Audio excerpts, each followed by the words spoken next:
A little blurry. Hold on, guys. Let's clear this up. All right. There we go. All right, everybody. Welcome to our latest discussion with Maui Para. We tried this yesterday. Yes. As many of you guys know, we had a few technical difficulties, but we're back here at Maui's office, and we're going to work through and answer all your questions with regards to purchasing your first home, investment properties, and real estate. So Maui's a little bit under the weather. I made her some juice.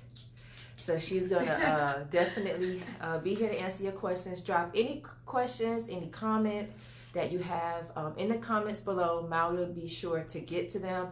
You know, if you need or you have questions about qualifying, your credit score, we're going to try to tackle a lot of those questions, but definitely we're here, Maui's here to answer those questions and assist you guys as needed. So let's go ahead, jump right into this interview. Maui, give them a little bit of an introduction and a background as to who you are and your experience in the industry.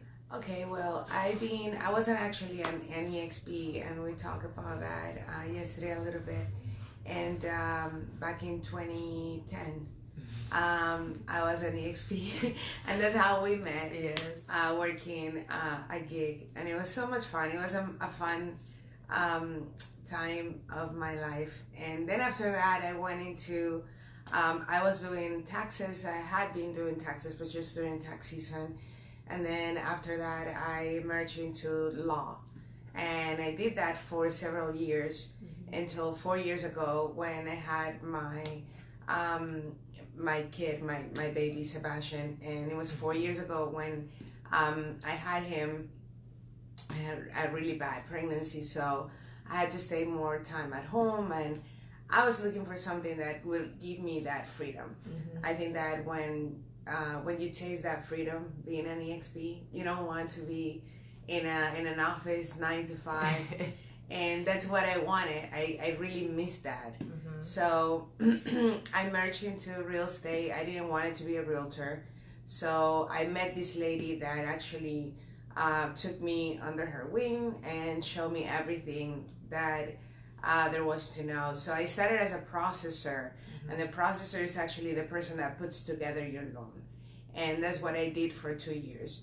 So I did all the carpentry, basically. Put all the paperwork together and kind of like clean everything up so the underwriter will see it. And then doing that, I fall in love with the industry so much that I actually study and got my license after many tries. and so I got my license, and then I started originating formally. So I was with another company starting in July. I merged into New American Funding, and now I'm actually a team lead. So I have a team of people, including LOs and loan officer assistants that are under me, and I'm working with them, and we keep growing. So the industry is really strong right now. I think it's gonna keep growing and keep actually developing. I think, especially here in Georgia. I was listening to Jamie Dimon. If you don't know who Jamie Dimon is, you should Google him. He's the CEO of Chase, JP Morgan Chase, and he said that he predicts that we will have the strongest economy for the next 100 years. What? So from this point forward, I think we're moving into higher grounds, and I'm very happy to be part of this movement. I will say. So with the current state of our government, a lot of people think that we may hit a recession and that the housing market may be affected. So as an individual, like a contractor, entrepreneur, or somebody who may work in the hospitality field, where you live off 1099s, you don't have a lot of W-2s, do you think that it's going to affect the way, EXPs are able to qualify for homes? And what, if any, do you think any laws will change where we may be affected? Well, what happened in 2008 with the house market crashing, I don't think that will ever happen again. Okay. Because if we go back and kind of try to break it down and make it simple, basically what happened is that in the back market, once you buy a house, there's a back market, which is the reselling of it. So what they were reselling internationally actually was just bonds and paper that didn't have any worth to it. So anybody could come and buy a house, but there was really nothing, no collateral, nothing to back that up. So at that point, Freddie and Fannie, which were ruling everything, they didn't have any federal regulation at all, absolutely nothing. So then the previous administration, when Obama came and everything happened, what they did was saying, okay, perfect, we can go ahead and help you out to come out of where you are, play clean, but let's go ahead and put this type of regulation so you can play by the rules, because we're not gonna be able to bail you out again if you fall into that trap, right? Basically. So at this point, Freddie and Fannie already pay off that debt. They already pay the federal government back. So what we're doing right now is actually paying back interest. So at this point, they're getting a revenue back from that help that was given to Freddie and Fannie. So things as simple as a loan officer needing a license right now, that didn't happen before. If you wanted to work at a bank and lend money, you could do it without a license. And not only that, you would set up your own commission, which to me was crazy. But the way that was done was charging more interest to the buyer. So I will charge you 6% because I knew that I wanted 4% commission. So now we can do that. We are the only industry that gets paid under commission, but the commission is regulated by the federal government. So I cannot dictate how much my commission is. The government regulates that. So I think that because of that, all those steps have been implemented to avoid a crash similar to what we had before. And also we have seen that there are declines, but it depends on season and it depends on areas. Like I was listening to one of my mentors this morning, and she was saying Vegas, for instance, is a market that goes up and down every 2 years. So you will have these high peaks, and then after that it will quote unquote crash, but it's not that it crashes, it's just that it's stabilized. Exactly. It will go plateau and then go up again. So I think we are in a healthy stage of the mortgage business or the mortgage market right now. I don't really think that what happened will happen again. And people that went through that and was able to go through that phase and keep their properties, then they were able to get back their money and even more, you know, because once it went back up, they were able to make a lot of money out of it. So that's true. And we have seen a bounce back, and here in Georgia it's just been like a surplus of investors and people looking at properties, which reminds me, my realtors, definitely drop your information in the comments for any EXPs. Just make sure you put the city that you are based out of, so if they want to reach out to you to have you start looking at properties for them, definitely list it there so they can have your contact information. But on another note, let's start talking about the whole loan process, because EXPs, we know, we're contractors, and oftentimes we are working at the whim of the different clients, the experiential marketing agencies. So consistent income is not something that we have. Well, you can have it if you hustle and work. You can have consistent income, but it's not something that we bank on because we work a lot with different agencies and different clients, and we're always, trying to keep steady income coming in. And it gets a little bit harder when we are trying to qualify for a home or an investment property. So talk through the different FHA versus conventional loans. What is the difference between the two? So FHA loans are government loans, basically, and they require only 3.5% down as a down payment. And also what they do is that they provide you with a little bit of better rate, interest rate, The problem with FHA is that you will have to pay something called mortgage insurance. Okay, and again, this was also established after the crash. Mortgage insurance is an insurance that protects the lender, not you. And in the case that you default on the loan, they will get that money and basically compensate the investment they did. But it's not to protect you. So for 30 years, you will have to pay that mortgage insurance every month. We're talking about $130, $180 every single month that you will have to pay, and you probably won't ever use it, right? So those was one of the regulations and conditions that the federal government implemented to HUD and to Freddie and Fannie to keep lending money under those circumstances, just putting low down payment, 3.5% only, giving them, better rates and stuff like that. They said, yes, we can go ahead and do that, but you have to pay that mortgage insurance. So that's what FHA does. If you wanted, for instance, to qualify for down payment assistance, usually down payment assistance comes with an FHA loan, usually. Okay, there are other loans that also accept down payment assistance, but that's one of the things that FHA does. So with FHA, even if I pay my house off, I got a 30-year loan and I pay my house off at 15 years, I'm still paying that insurance?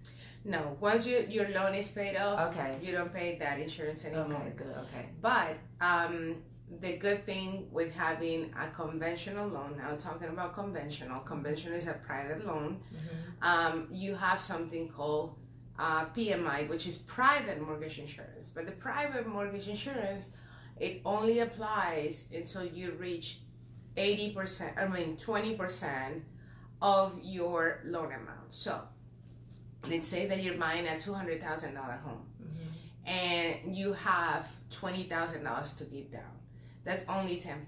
Right. So once you reach that other 20,000, which is, it's gonna complete your first 20%, then that PMI is write off. Okay.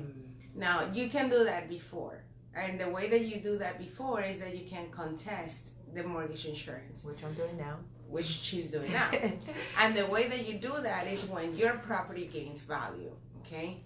So let's say that let's put your case. Okay. So we bought at 2017. I bought my house at $85,000. $85,000. 2017. 4 years later, we're at 2 years later. We at 17. Yeah, 2 years later. 140. 140. So we doubled the investment, right? Yeah. We have put 5%. Yeah, like 5%. We started at 5%. So conventional. Technically, we needed 15% more, right, to be able to get rid of that PMI. But since we have equity, right, and the house is now double the price, what we do is that we contest the PMI. So we just call the company. They do a drive-through evaluation of the house. They go and see and say, yes, now the house is 150, but she only owes 60,000. So meaning that she owes way less than 80% of the value of the house. So at that point, they feel that it's okay to just get rid of the PMI, okay? Because at that point, their investment is more than secure. If tomorrow Jae goes crazy and she doesn't pay her bills anymore, which she's not gonna do, and she doesn't pay the house anymore, they have enough equity to get the money back. So that's the difference between conventional, and the main difference between conventional and FHA. We do have here at NAF a program called NAF 101. Math, New American Funding. New American Funding, NAF 101. And the NAF 101 is 101% loan. Oh. So, and it's conventional, and it doesn't have MIP. What? So, the good thing with that loan is that you could actually finance not only 100% of the value of the house, but an extra 1% that you can use towards closing costs or buy points. So we do have that, and it is available to you guys. And let's talk about New American Funding. So how did you, what made you decide to work for this company, and where are their other offices located? Because I know you guys are nationwide. We are nationwide. We started in California. The company was started by a Latina.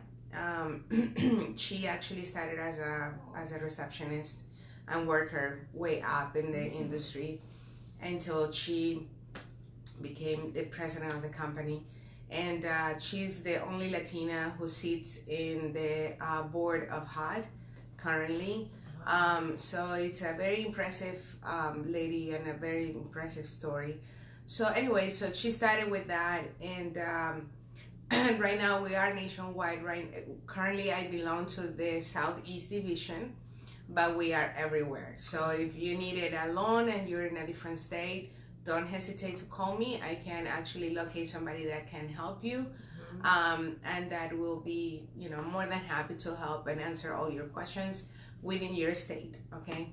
I am in Atlanta, Georgia, but we have offices everywhere. Now, the difference between New American Funding and other traditional banks is that because we specialize only on home financing, basically, or mortgages, right? We have a huge amount of loans that are non-traditional that can adjust to your needs. As I said, I was an EXP, so I know the pain of receiving 10 1099s from 10 different companies and then 20 W-2s, right, with $800 each. I know that. And I have done taxes for people that does that too. So it is a pain. I understand. Believe me, I understand. But it is not impossible. And that's the thing. There's people that doesn't understand that. Mm-hmm. They don't understand where you're coming from. What is the, what is an EXP? That's something that a lot of people doesn't know. Yeah. Why is it that you have been changing? No, I haven't been changing jobs. It's the same line of work. It's just different companies. It's a real job. Right? It's a real job, right?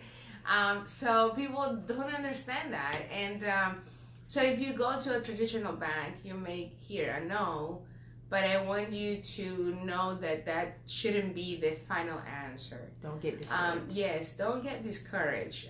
Find a lender, a non-traditional lender that will give you the guidance you need to actually find that yes. And maybe it's a no right now, but let's get you ready, right? Mm-hmm. Let's get started. Let's see how we can, file taxes in a better way, or maybe file an LLC, which we had already discussed it before. Things like that, right? Let's find a way. And I think that when you work with a lender that is actually, we are a direct lender, meaning that we work directly with FHA and VA. When you do that, you find more options, mm-hmm. right? So because of that, it's easier to find a yes, mm-hmm. right? And then too, one thing that me and Maui discussed yesterday was great about New American is that they don't sell the loans. Mm-hmm. So like I went through the process with one of our investment companies where we worked with one lender, and then they sold our loan to Chase or SunTrust. So now we have a different lender that we pay our mortgage to every month. So just talk about why not selling the loans is important to New American. It's important because we can, when you have the money, when you're the one with the money, right? Mm-hmm. You put the rules, you set the rules. I'm not saying that we're gonna do something that is not legal. That's not what I'm saying. What I'm saying is that we have the option to find resources and to find options for you, right? To help you out. And we're all about closing loans and help out the people, right? So that makes a huge difference. Now, for the ones that are listening to me that are realtors, it makes a huge difference too. Why? Because every single month, people is going to receive a bill with your name, your picture on it as a realtor, my name and my picture as a loan officer for up to 7 years. Wow. So every single month, they're going to be reminded that you're the one that helped them out. Yeah. And whenever their kid or their neighbor wants to sell or buy, hey, that information will be available, right? Mm-hmm. Not only that, we get 4 times every year we get 4 contacts with the buyer. So we send them birthday cards, anniversary at their home. We send them also holidays cards, and that comes with your information as a realtor, my information as a loan officer, every single year. So we are in marketing. We know how important that is to stay current with the people, right? Establish that relationship, and then they will have something to talk about with their friends, and you become something that is part of their daily or monthly activity as their family, right? When the bill comes, there's your face, right? And they can call you back about questions or selling or buying or anything like that. So it is really important, because I have seen how crucial it is to develop that relationship with the buyer, because my best clients come from referrals.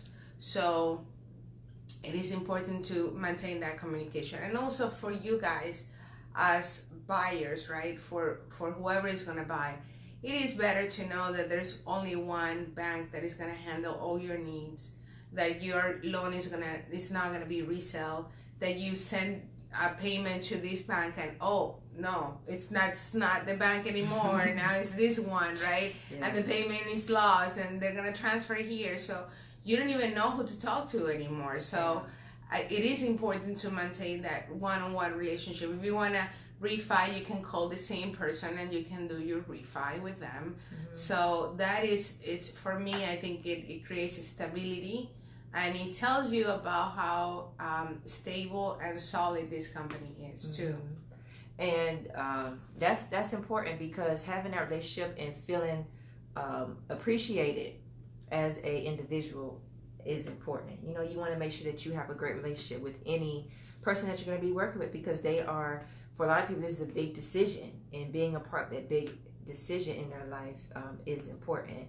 But let's switch gears real quick and talk about the qualification process. And a lot of people also, we're gonna I'll ask it now, but a lot of people think that by not going with the traditional or bank that you see every day, that there might be hidden fees associated with the private lender. So just talk through the process of qualifying, what an EXP or someone who's a small business owner who may not have stable income, what are some things that they need to start getting in order right now to qualify for their first home, and whether or not any fees extra are involved if they had went to a traditional bank. Okay.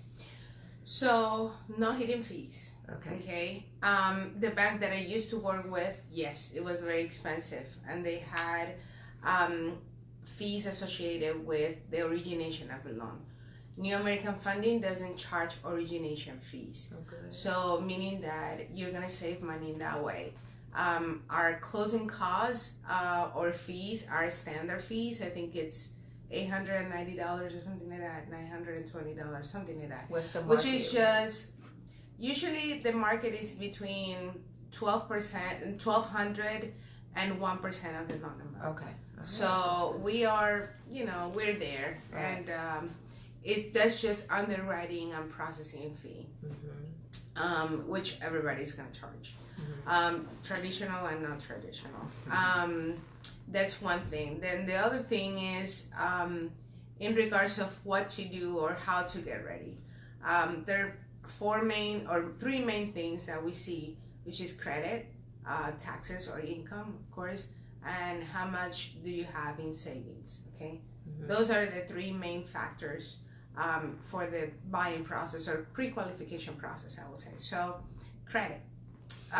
We have a department here in NAF that sees your credit. They see where you have to work, and they send you actually an email saying, hey, this is what we need to do to bring you up to this score.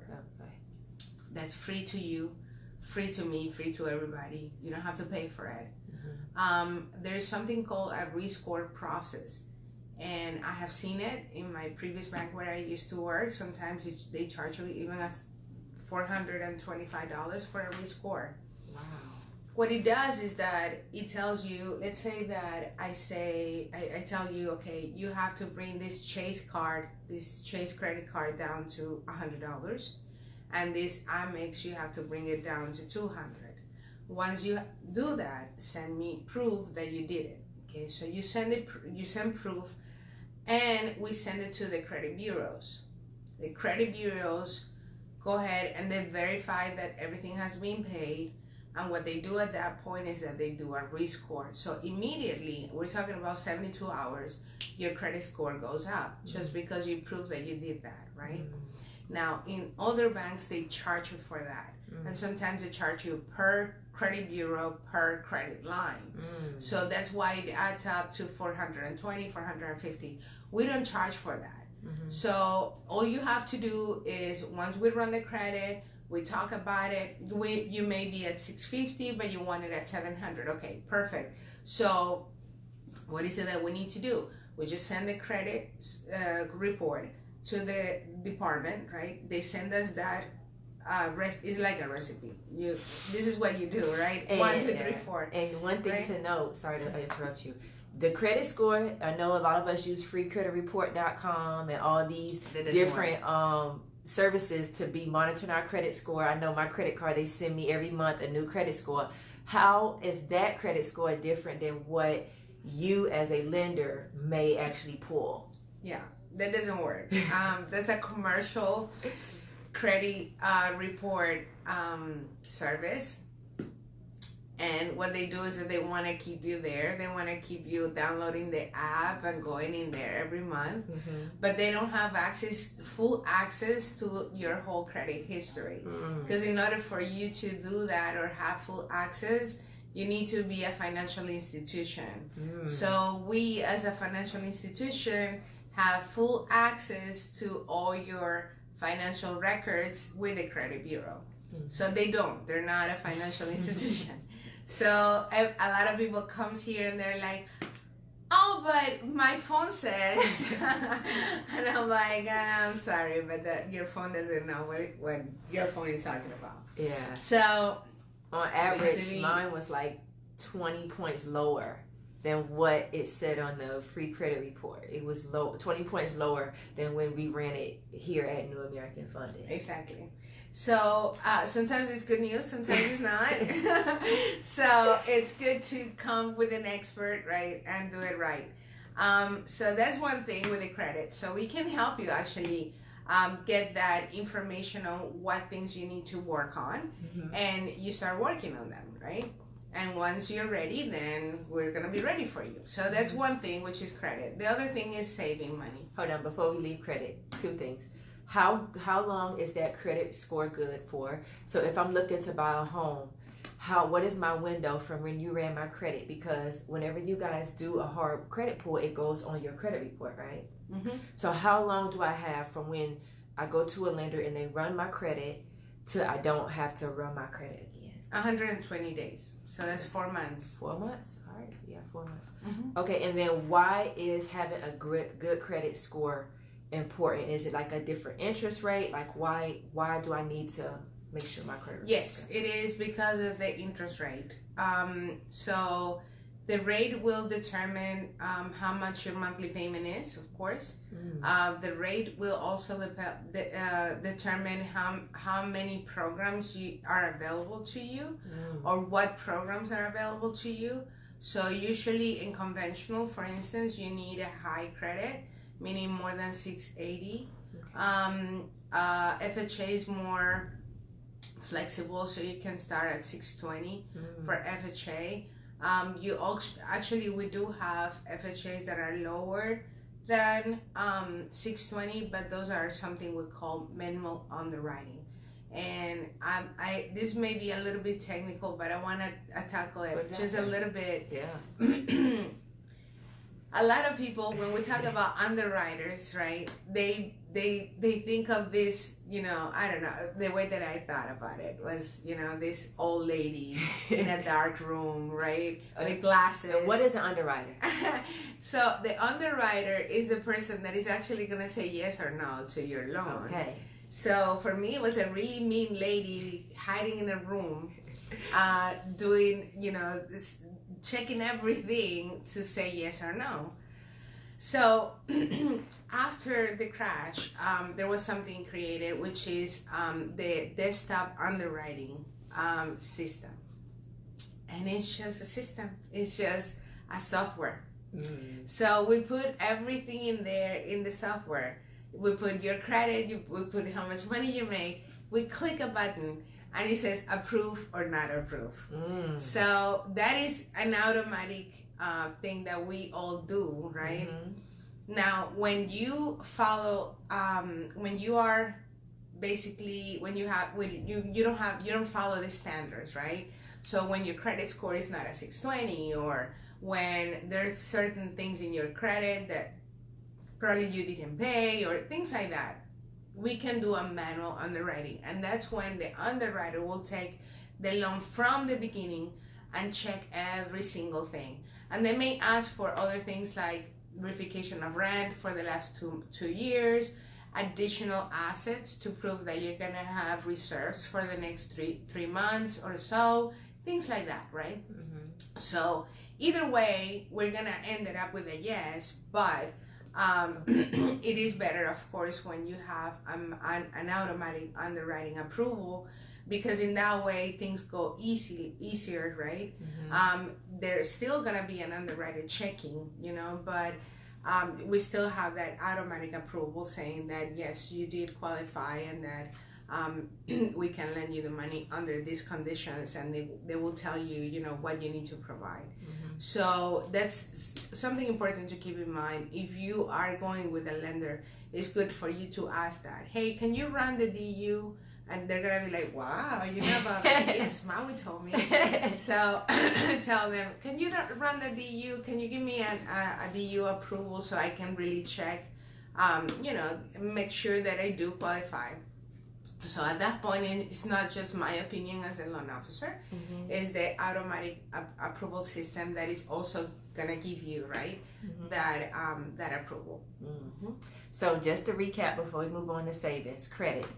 620 is the minimum. However, if you have a higher credit score, it is to your benefit because you'll get better interest rates, which in turn will affect the loan amount that you'll be paying every month. Any issues, I would say, any debts, anything that you can clear up, try to work to clear that up before, because once New American Funding or any lender runs your credit, you have 4 months to purchase your home before your credit will have to be ran again, and it counts as an inquiry again and could lower your credit score and affect your credit score as well.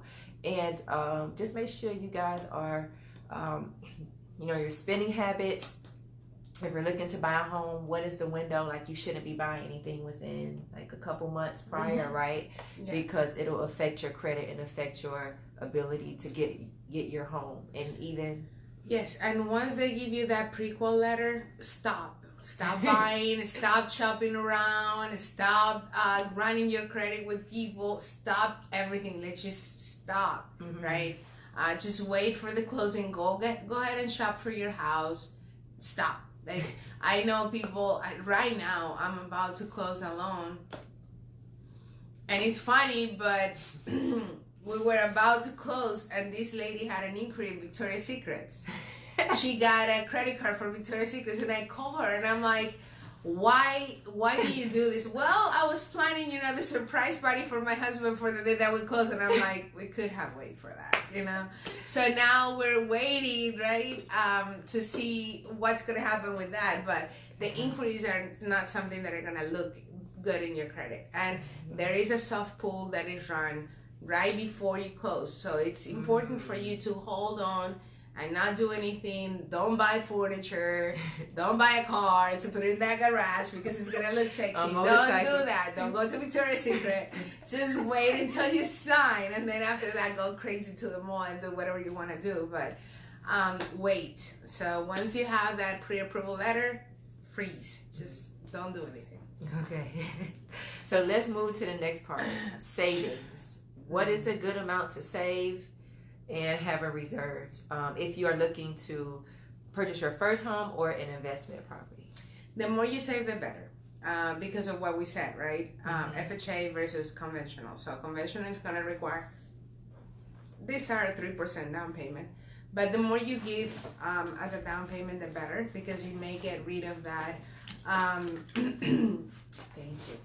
you. You may get rid of that PMI, exactly. So the more you can save, the better for you. So I will say save as much money as you can. Don't just go with, oh, but I was told that I can come to the table with 0% down and 0% this and 000. If somebody tells you that you are gonna get a $250,000 home and you don't need money, not even for the moving truck, run, because that's a lie. And believe me, I know people that thinks that they can, that I can even pay for the moving truck for them, and that's not the case. The more you save, the better, because the bank is gonna see that you have been making an effort. And also, don't save your money cash. I don't know why, but there are certain sectors of our community that don't trust the banks. Or maybe you have something going on with the IRS or child support or whatever, and you have money saved under the mattress. Don't do that, okay? Try to start making some deposits or small deposits, or maybe deposit the checks, or have direct deposit and keep the cash and use the cash, whatever cash you have. Because in that way they can see where the money came from. It's really important for us to see the paper trail, exactly. Where did the money came from? It's not just $10,000 coming out of nowhere. I need to see where the check came from and what company and things like that. So that's very important. So basically, the more you can save, the better. I will say an average of $10,000 to $15,000 is a good amount to start. If anything other than that, more than that, perfect. Now, if it is hard for you to save, because I know that there's a lot of EXPs that are single mom, and I went through that, so I know that sometimes the struggle, is real, and it's hard for you to get there. There are other options too, but still get ready, because there are other costs associated with buying a house. Yeah, appraisals. You have appraisals that are around $500. You have inspections that are around $350. You have to pay an earnest money, which is sometimes 1% of the value of the house. So $1,000, $1,500, sometimes a little bit more. So keep that in mind. So even if I find something for you in which you're not gonna pay your down payment, hey, you're still gonna have other costs associated with that. It's not like you're gonna, walk into the closing table and sign with no money. You're still gonna have to make an effort to prove that you have some type of reserves and money. Now, do all of these tips and rules that you're telling me, do they apply in every state, or is each state governed different with regards to buying a home? Well, an FHA conventional is the same. Okay. I know that there's certain states that have different programs. Like we have Georgia Dream here in Georgia, in which you can get up to $15,000 towards your closing costs and down payment. But it depends on the area. It depends on your income, many things. But yes, I know that depending on the areas where you live, I know that California have other rules in regards to that as well, and grants and things of that nature. So that will change, but the rules on FHA and conventional remains the same nationwide. Okay. So we've covered credit, we've covered savings, minimum $10,000. Making sure that you have the money for things like your inspection, your appraisal, and any other fees that may be associated with making sure that you're able to close on your property is important. And if you have to put down any money, definitely if you're going to be going conventional, usually what are your conventions, like 3%? It's like it's the minimum. So 3%. So if you're looking at a home that's $100,000, 3% of that would be $3,000. So you would need to come to the table with that minimum plus the appraisals and the home inspection. Now sometimes you guys can write write it into the loan where we can get the money back for like an appraisal or an inspection, right? Exactly. So that comes from when the seller agrees on giving you closing costs, they can pay for part of that, right? But it's always good to have, as I said, something because those costs, usually appraisal, inspection, and earnest money, those are upfront costs. So regardless of what's going to happen at the closing table, you're going to have to pay for that upfront. Okay. And our last thing, credit, savings, and income. Income. So income will be, yes. So income, it's super important because you need to be very careful about how you document your income. She's speaking from a EXP perspective. Okay. Yes. So you need to make sure that you keep track of where your income is coming from. I have met different EXPs that don't have a clue. Sometimes they get to the end of the year and they don't know how many companies they work for. They don't keep track of that. So they file taxes and then they're hit with different W-2s or 1099s later on, which actually triggers an audit from the IRS or triggers some debt with the IRS that then will, start building interest and penalties and things like that. So try to be very diligent on how you keep track of your income, right? And so you can know exactly, okay, well, I work for this company from this day to this day. And then I moved to this company and I was working with a tour for 6 months. And then after that, we stopped that tour and I went home and I worked, 3 weekends with this company. So keep that in mind, keep track of that because it's important for us to document where have you been for the last 2 years? What have you been doing, right? It is better if you file your own company. I think that Jay has mentioned that before. But don't you think that if you try to go the route of an LLC, because it's not for everybody, so you have to be making a certain amount of income or you have to be working a certain amount of 1099s, right, to be able to benefit from that? That's true. Not everybody is earning the amount needed to go that route. I understand that. But if you are an expert EXP and if you're making a stable income and it has been stable for the last 2 or 3 years, I would say that's a great, a great resource that is available to you guys, and a lot of people doesn't take advantage of that. So you will not only appear as more stable, but also your personal taxes will actually look more clean. Why? Because you don't have things coming from different ways. You only have one thing coming from your LLC, right? It's not coming from 20 different companies. Those companies pay your LLC pays you. So that should be the best way of doing things, right? But if you're not there yet, I understand that. Just keep track of where you're working. I know also EXPs that work a full-time job, right? Too. So you do you're a part-time EXP, so you have a W-2 and you have 1099. Exactly. So if that's the case, you need 2 years of doing that, both things, for both incomes to be taken into account, right? So you need to make sure that you also keep that in mind.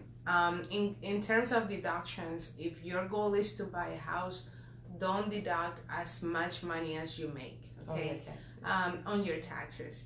I know people, they make $50,000 and they deduct $55,000. I mean, how do you live with -5? I don't understand how you do that, but there's people that do that. So when you work with 1099s, only you need 2 years of taxes, and what we do is that we add both amounts, not the gross amount but the net. We add that and we divide it by 24 months, and that's your average monthly income. So try to be mindful on what you're spending, but also make sure that whatever you leave there as a net amount is something reasonable. If you need to make a payment arrangement with the IRS, you are allowed to do so, but you have to keep up with those payments. You have to be very responsible on paying everything on time. Every month you pay to the IRS, and then show proof of that. Show the bank that you have that debt, but you're paying it on time every single month.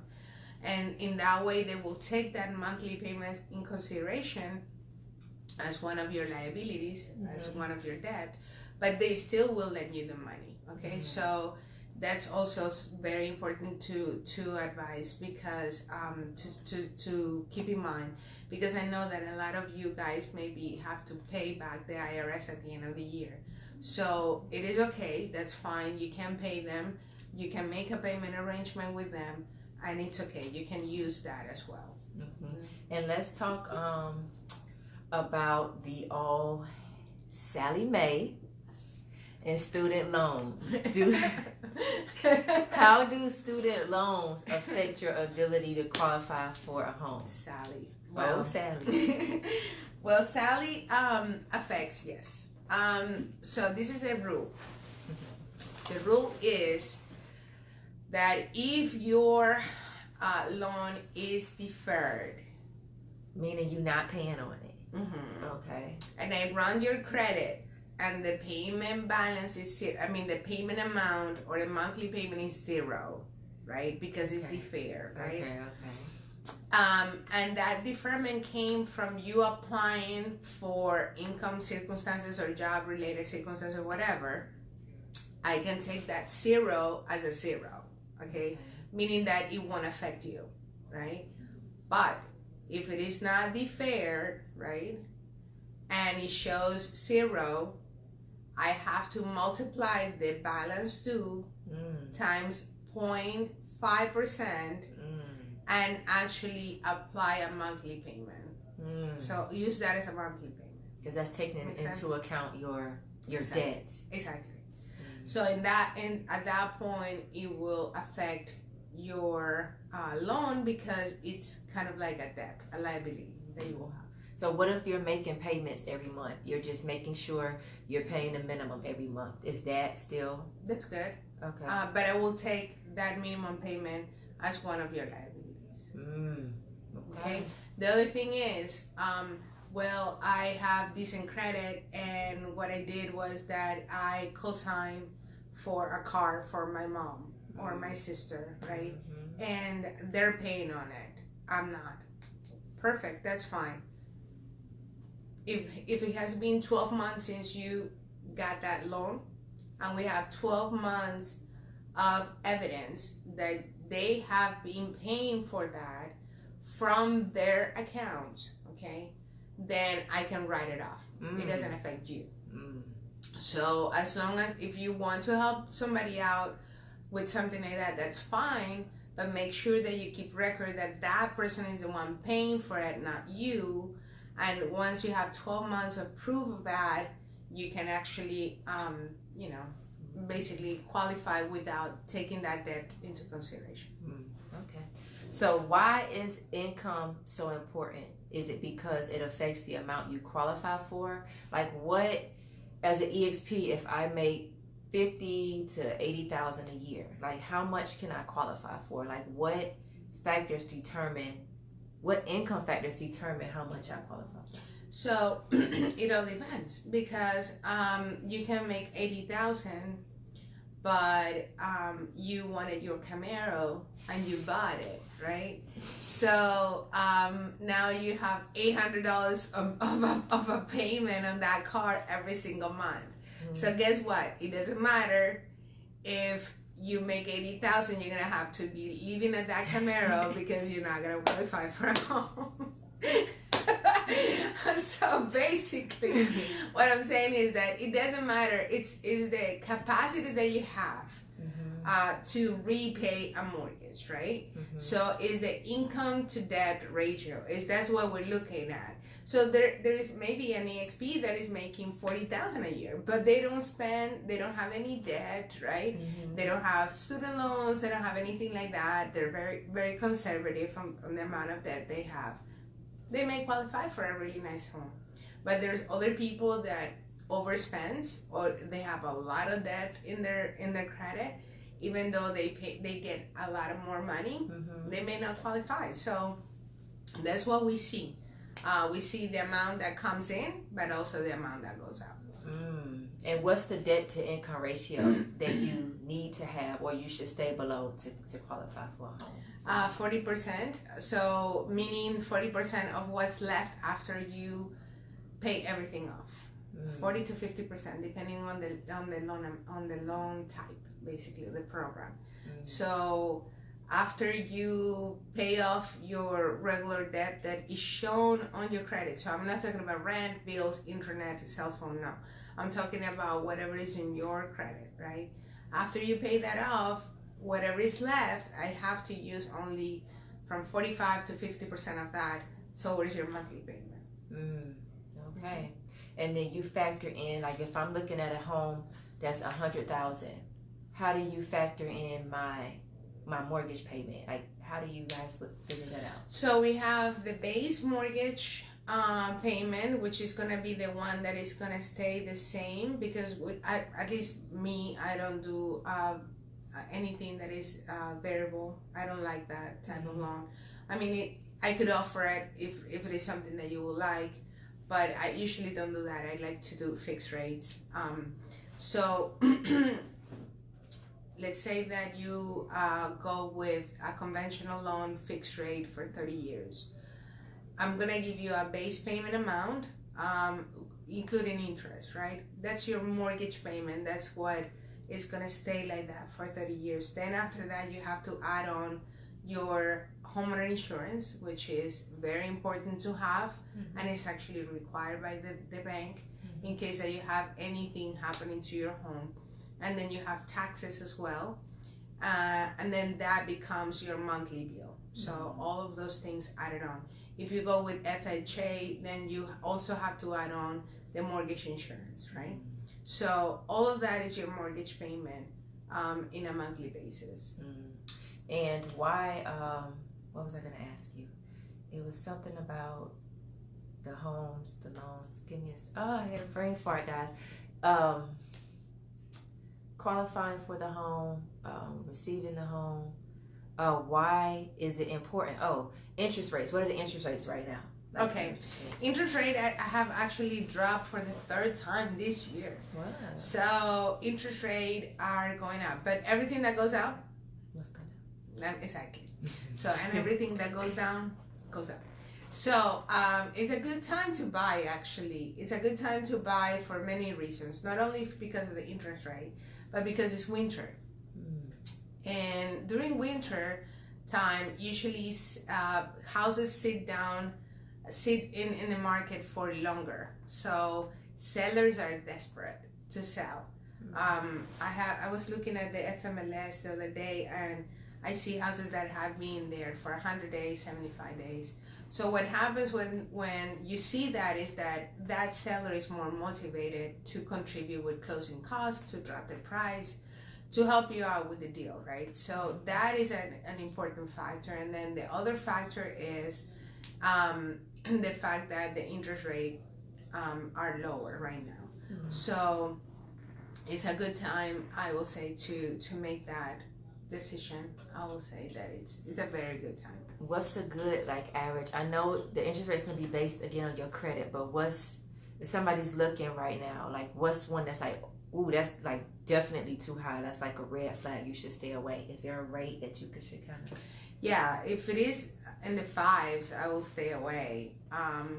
We're looking at rates that are between 3.875, 4.25. Wow. So, and even lower. A lot of people doesn't know that also the interest rate is gonna be dependent on the value of the house. I can have two scenarios that are exactly the same, two buyers with the same credit score, same FICO, same everything. But buyer one is buying a $420,000 home. Buyer two is buying a $100,000 home. Well, buyer one is gonna have a better rate than buyer two. Because the loan's higher? Because the loan amount is higher. Oh. So the bank has to make money somehow, right? So if your loan amount is lower than 150 or 125, usually you get a hit of 0.125 or a little bit higher. So that's also important to know, because a lot of people comes to me and say, well, my friend is paying 3% on it. Well, how much is their property? If it is $1 million, $1 million house or a $500,000 house, yes, I believe you. It's gonna be less, but in proportion, it's gonna be the same amount you're paying because the loan amount is higher. So. And one thing that we did too, we were quoted when we bought our home in 2017. That's when it was a seller's market, so interest rates were higher. But we were able to lower our rate from 5% to a little bit under 4.7 because we bought down points. So yes, and you can do that too. So when usually when I run the interest rate, whenever we're close to close the deal, I sit down with you or I call you on the phone and I say, listen, these are the rates that are available right now. These ones you have to purchase. These ones you don't have to pay anything at closing. So you make a decision, right? And sometimes the cost is really low. It can be 1% of the purchase price or less. And that will guarantee you a better rate for the whatever amount of years you will have the loan. So it's a really good thing to do. In my house, when we bought my house, we did the same thing, and we went down to 2.75 back then. That was in 2013, 14. So we were able to do that back then. We bought down a lot of points, and we still have that rate. So we haven't had the need of do any type of refis because the rate, nobody can beat that at this point. So that's something that you can take a look into it and into when you're about to decide what rate to keep. Okay. And we're going to be wrapping up shortly. 3 more questions. Just a brief synopsis of what refi is. If someone already has a home and you're seeing all this refi, I get these ads all the time, refi with us. What does refi or refinance mean? It's basically lowering. You have 2 ways. You have one way in which you can just lower your interest rate, right? And we see how much you have in equity and see if it is something that makes sense to you. Why? Because sometimes you have to go back and start all over again. So if you have 5 years into your mortgage and now you're gonna refinance, you go 5 years back with a better interest rate, yes, but you're gonna go back to start from 0 with 30 more years to go or 15 more years to go. But sometimes you can just do something that is called a streamline, where you just lower your interest rate. For that, sometimes you need closing costs. You will have to have closing costs out of your pocket. If you do a rollover, meaning that the closing costs are gonna come out of your equity, then that's when usually it goes back to 0 because you have to add those closing costs to the amount of the loan that you already owe. So basically you have to start from 0 again and go up, right? But with an interest rate that is better. So it's something to consider if you bought your house 3 to 4 years ago. It's really something that you need to consider, as well as doing contesting that PMI. So if you need information on that, we can actually help with that. If you want to us to look at it and answer some questions, we can definitely do that. And New American does work with refinancing as well. Yes, so if there's an EXP who already has a home or a property and you're looking to refinance, definitely reach out to Maui. I'm going to put her contact information again at the top of the group. So you could reach out to her to get started with refinancing, the home buying process, so she can take a look at all of your credit history and everything to get you started. So we're going to switch gears really quick for the investors. If we have EXPs in the group, a lot of you reached out to me, hey Jay, I'm looking to get investment properties, real estate properties. Like, what is the process with the lender? Is it the same way as getting a home? Do they take into account the same things? Maui, just talk about like that process from an EXP who may be, or someone who may be looking to start investing in properties. And do you guys have stipulations? Because a lot of homes may be completely inoperable where no one can live in there, and you got to do a whole complete renovation. Is that something you guys do? Do you have hard money lenders? Like, just talk through that really quick. Okay, so usually when you already have a home and you want to buy a second home, you need 10% down. If it is a straight investment property where we know that you're gonna flip it, basically, you need more than that. I believe it's 20% what you need. Interest rate are gonna be a little bit higher. Usually people don't keep those properties that long, so that shouldn't bother you.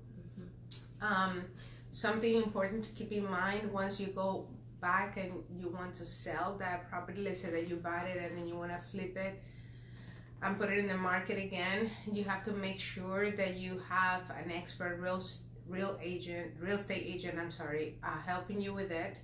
And make sure that you know what type of offers you're accepting, because with FHA there's a regulation in which you have to wait. If somebody wants to buy that property from you, they have to actually wait 90 days from the initial purchase to be able to buy it with FHA.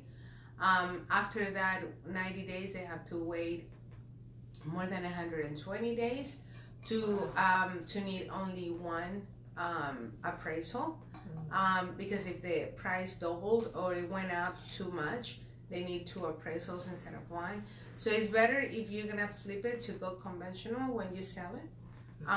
So make sure that you have somebody that is experienced help you with the real estate part of it. So in terms of getting these type of loans, yes, you can, but you need usually more cash down because it's not your primary residence. So you're not gonna get all the breaks you get when it's your primary residence.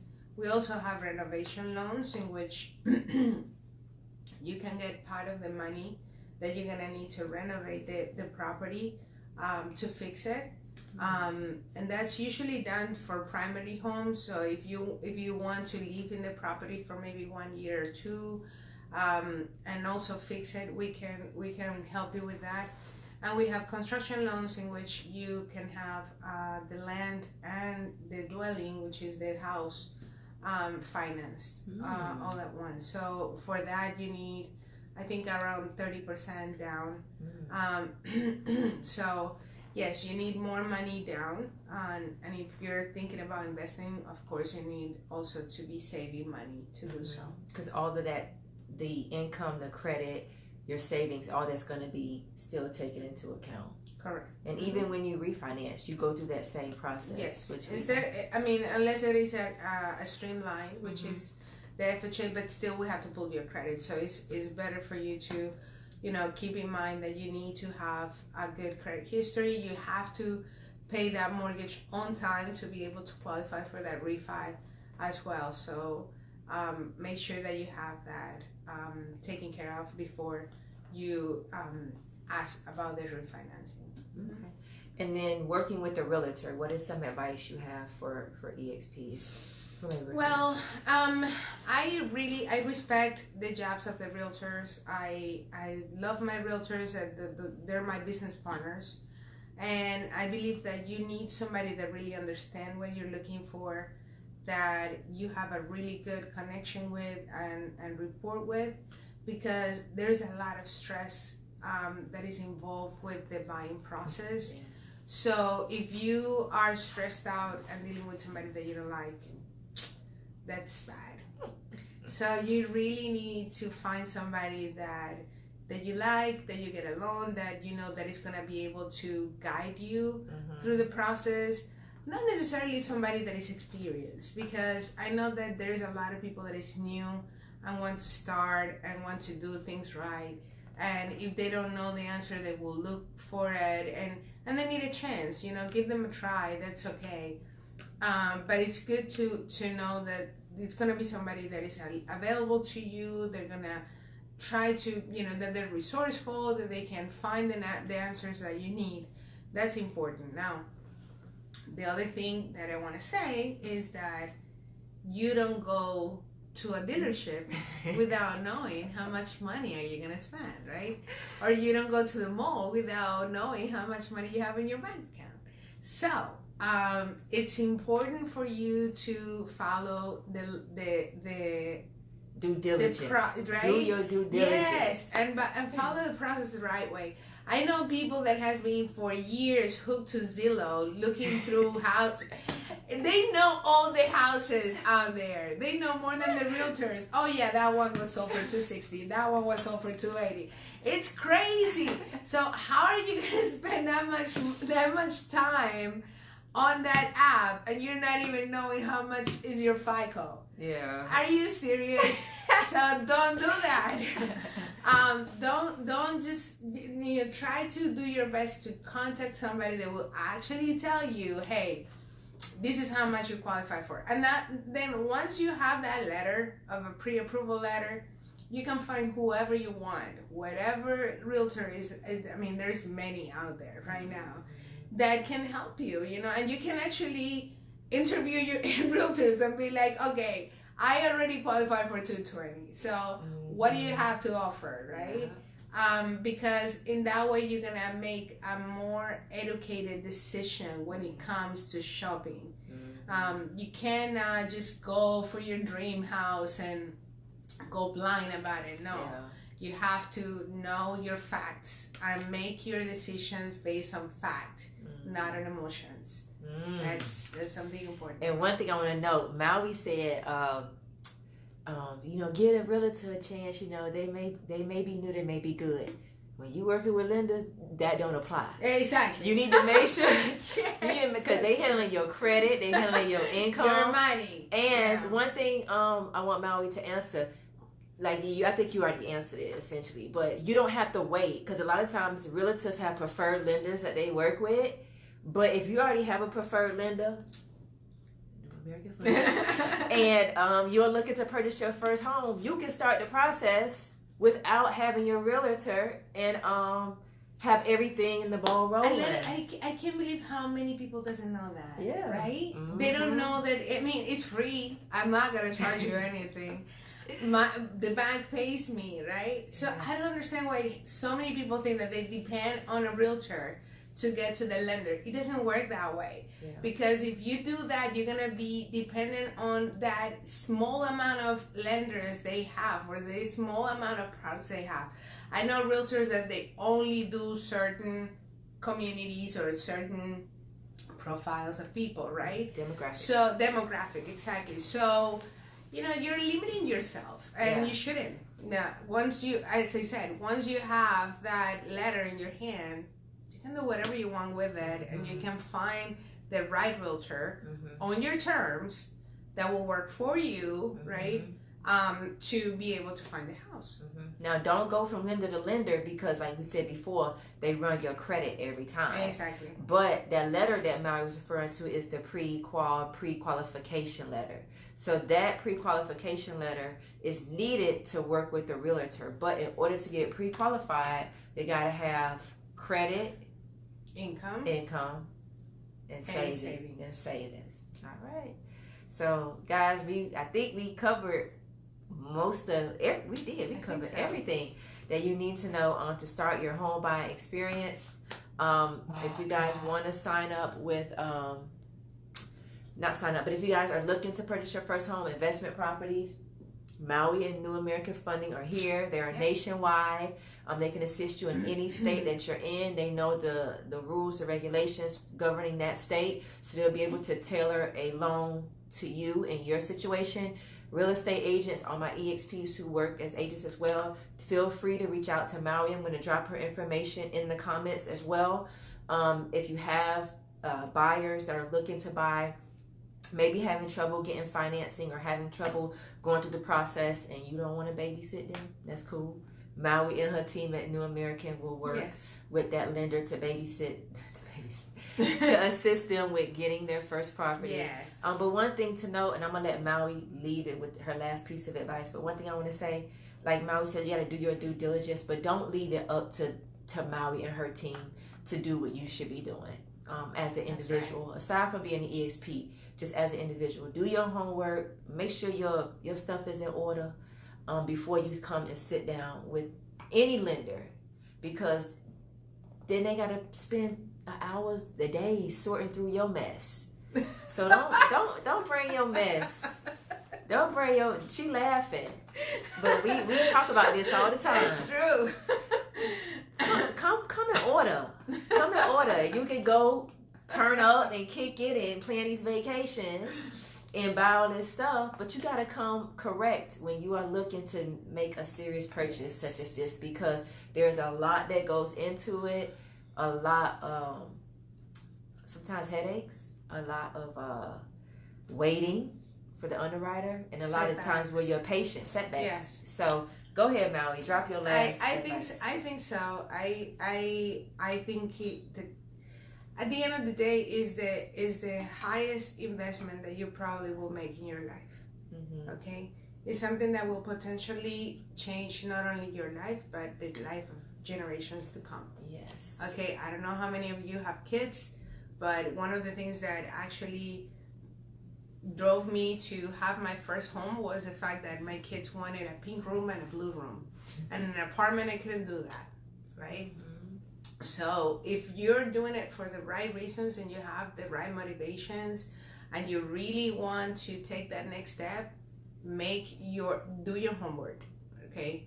And if I know people that comes to me not knowing anything, I give them a list of things they have to do. They come back in 6 months, and they're ready to go. So if that's what you want to do, perfect. Let's do it that way. That's okay. But it is important that you take ownership of that transaction. It's your home. At the end of the day, it's your home, right? It's the place that is gonna give you the equity that you need for your future, probably even your retirement, right? It's income that you're gonna have there, and equity that is gonna be growing for you. It's about your wealth, your finances, your future. So yes, get ready, put your ducks in a row, and then come see us. I don't mind helping you through your mess a little bit, and then after that you go your way, fix your mess, come back. That's okay. So let's do it, and just let's give me a call. My hashtag is actually #Maui. You can dial that to 51614 #Maui, and it will send you a link to the app, and you can fill out your application there if you want to. But we'll drop all our information here. So thank you so much for having me and watching. Yeah, and thank you guys all for tuning in. Any other questions you have, just reach out to me and I'll get those to Maui. But definitely share this video. Let me know what your thoughts on it. What did you learn from this video? And share it with other individuals that you may know who may be looking for a home. They don't have to be an EXP. They can be an EXP. But anybody that you may know that is looking to go through the home buying process soon, or purchase an investment property and don't know where to start, this is a great informative video. So definitely share this with anyone you know, and enjoy the rest of your week, guys. And as always, you are a brand within a brand, so represent yourself accordingly. Later. Bye.